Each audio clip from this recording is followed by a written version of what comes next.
My name is Hariyar Moharkar. I am junior college biology teacher. Today we will learn embryonic development part 2 gastrulation, which include formation of three germinal layers: ectoderm, mesoderm and endoderm. Also extra embryonic membranes, yolk sac, amnion, allantois and chorion. Gastrulation is the process of formation of gastrula from blastocyst. It begins in the embryoblast cells, that is inner cell mass, on about 8 day after fertilization. Cells on the free end of inner cell mass called hypoblast, that is primitive endoderm, become flattened, start dividing and grow towards to form blastocyst. This layer called endoderm is the first to differentiate. It grows within the blastocyst and form a sac called yolk sac. Remaining cell of inner cell mass in contact with cells of Rauber are called epiblast, that is primitive ectoderm. Both layers form a flat bilaminar embryonic disc. After formation of endoderm, the second layer to be differentiated is the ectoderm. Cells of epiblast divide and redivide and move in such a way that they enclose the amniotic cavity. The floor of this cavity has the embryonal disc. The pyramidal cells of this disc towards the amniotic cavity forms embryonic ectoderm. The roof of amniotic cavity is lined by amniogenic cells. Later, these cells divide and redivide to form the amnion.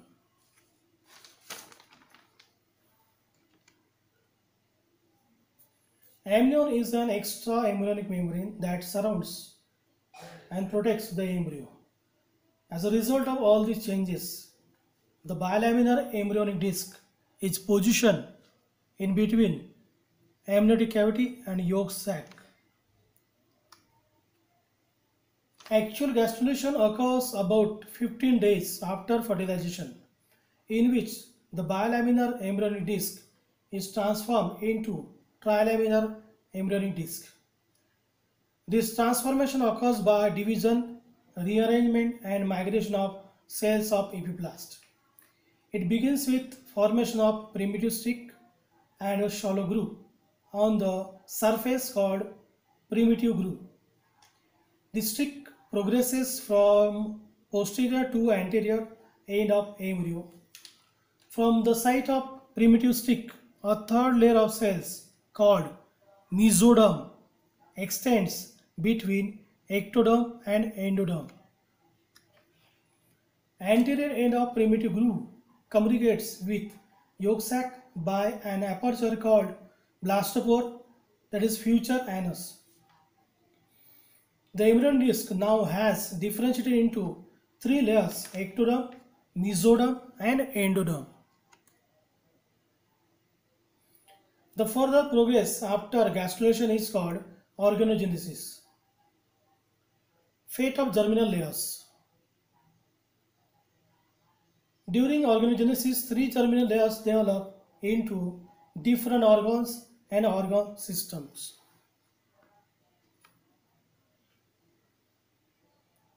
Fate of ectoderm. Ectoderm gives rise to epidermis of skin, hair, nerves, sweat glands, salivary glands, mammary glands, lacrimal glands, sebaceous glands, cornea, lens, retina, conjunctiva, nasal epithelium, enamel of teeth, internal and external ear, foregut, hindgut, adrenal medulla, anterior and posterior pituitary gland, pineal gland, and entire nervous system. Fate of mesoderm. Mesoderm forms all types of muscles except iris muscles and ciliary muscles of eye which originate from ectoderm. Connective tissues, dermis of skin, adrenal cortex, heart, blood vessels, lymphatic vessels, middle ear, dentine of teeth, urinary and reproductive ducts, gonads, kidneys, sclera, and choroid of eye. Fate of endoderm. Endoderm develops into epithelium of midgut, glands of stomach and intestine, tongue, tonsils, lungs, trachea, bronchi, larynx, urinary bladder, vagina, liver, pancreas, thyroid gland, parathyroid gland, thymus gland, eustachian tube, epithelium of urethra, lining of middle ear. That's all.